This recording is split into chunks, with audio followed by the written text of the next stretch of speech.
स्मृति पर्व सह स्वर्ण जयंती पर्व समारोह रहिका में मनायल जाइत अछि प्रत्येक वर्ष। और जाहि में जे छै विभिन्न प्रकारक प्रतियोगिता होइत अछि, कवि सम्मेलन होइत अछि, जतऽ कतेको कवि आबैत छथि और अपन प्रस्तुति दैत छथि और कवि से एकटा जे छै से रूबरू होइत अछि, सांस्कृतिक कार्यक्रम होइत अछि।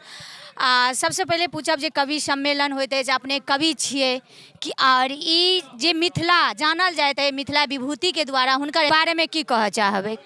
ई 50 वर्ष से एहिठाम हमरा लोगन के जे मिथिला के जो सबसे पैघ विशेषता रहल है से पूरा काल से आइ धरि वो पंजाब के लोग होइत कि मध्य प्रदेश के होइत, कने 2 मिनट मध्य प्रदेश के होइत, हमरा बुधियार मानै छथि। ई बुद्धिक जगह छियै, याज्ञवल्क्यक भूमि छियै। सूर्य के जखन काज पड़लै तऽ राजा सलहेश एहिठाम भेल छथि। लोरिक आ दुलरा दयाल सन पात्र नहीं भेल छै पंजाब में। और हमर सभ्यता संस्कृति मिथिला से शुरू भेल छै। कहलकै विदेशी जे सीता सन औरत दोसर संसार में नहीं पैदा लेलकै। जो कल्पनो छनि वो वाल्मीकि के तो एहन औरत वो मिथिले में होइ छै। जनक सन राजा अशोको नहीं भेला। सम्राट अशोक जिनकर हमरा लोगन नोट पर रखने छी, सेहो सम्राट जनक सन नहीं भेला। यानी एकमात्र पैदा सिर्फ मिथिला में ही भऽ सकै। हमरा कल 4 मार्च छलै, 1816 में 4 मार्च को सुगौली संधि भेलै, हमरा 2 टुकड़ा में बांटि देलक, 2 देश कऽ देलक।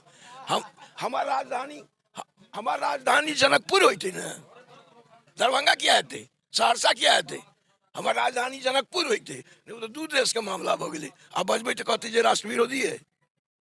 मिथिला के संगे अन्याय भेलै।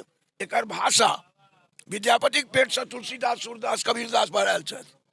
विद्यापति 100-150 सालक बाद लोकन भेला। आ जाहि समय में विद्यापति भेला ताहि समय में इंग्लैंड में शेक्सपियर भेला। आई अंग्रेजी कतऽ छै, मैथिली कतऽ छै, देख लियो। बहुत बढ़िया बात कहलिए। शेक्सपियर और हमार मिथिला के विद्यापति एके संगे, तब इंग्लिश कतऽ आ हमार मिथिला कतऽ, शेक्सपियर कतऽ आ मिथिला विभूति कतऽ, मैथिली हम बुझ लियो। आब हमरा कहिए जे हिंदी के बोली छै, मूर्ख बजै छै। ई जे छै से कतेक स्मृति दिवस मनायल जा रहल अछि? एहि बेर मैथिल समाज रहिका अपन 50म वर्षगांठ मना रहल है।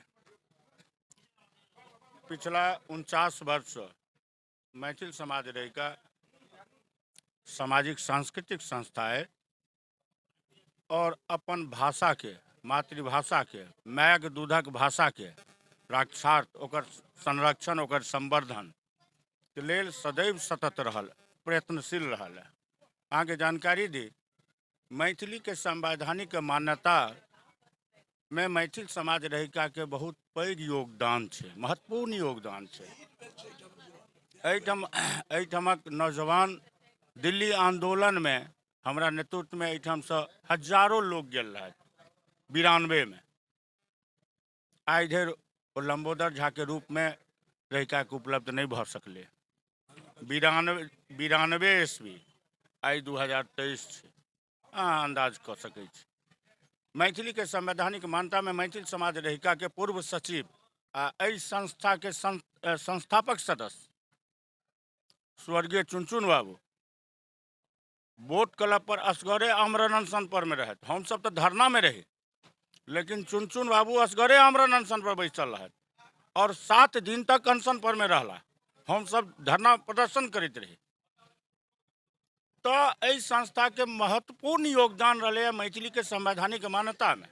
एहिठाम 1 से 1 ख्यात प्राप्त जनप्रतिनिधि, राजनेता, कलाकार, कवि क्यों बाकी नहीं रहा है मंच के शोभा बढ़बा में। मैथिली फिल्म कह सकै छियै, रंगमंच कह सकै छियै। तऽ ई पहिल मिथिला के तरफ से जे छथिन, मिथिला धिया जे छथिन से आगाँ भेलखिन। आई जे छै से विभूति जी के स्मृति पर्व छै, की कहऽ चाहबै? की कहबै, विद्यापति पर विद्यापति हमर सबके प्रेरणा छथि। अपन भाषा में वो लिखलनि, अपन भाषा में, लोक भाषा में लिखलनि। बहुत बड़का विद्वान छला है विद्यापति, संस्कृतक विद्वान छला है। मुदा अपन भाषा में लिखलनि। कएटा भाषा के जानकार छला है, मुदा अपन भाषा में लिखलनि। तैं वो घर घर कंठ कंठ में वो विराजमान भेला। और वो सब महिले सब ओकरा सुरक्षित रखलखिन। आब हुनके बहाने आनो कला के एहिमे जो विकास भऽ रहल छै। हैं आब विद्यापति पर्व होइ छै, ओहिमे संगीत भेलै, नृत्य भेलै, जेना चित्रकला भेलै, अरिपन तऽ मिथिलाके पुरान चीज, मिथिलाके पुरान छै। कोनो एहन परिवार, कोनो एहन घरके मैथिलानी बेटी नहि छै, छोटे बच्चा अरिपन देनाइ सीखै छै।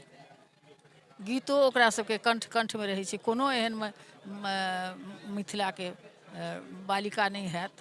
की कहऽ चाहबै, घर घर जे छै से पूर्ण मैथिली होबाक चाही। अरे से तो होबे, एहिमे पूछऽके कोन बात भेलै, होबाक चाही कि छै, आ जे नहीं छै तऽ नहीं अखनो बहुत नहीं छै। हाँ तऽ नहीं छै तऽ ओहिपर ओसब विचार करत आ ओहिपर ध्यान देत, अपन भाषा पर ध्यान देत, अपन संस्कृति पर ध्यान देत, अपन जे संस्कृति सभ्यता छै, कला छै, ताहि पर ध्यान देत, जाहिसँ ओ आगाँ पर्व एहिमे आबि कऽ पार्टिसिपेट भऽ कऽ केहन महसूस भऽ रहल अइ?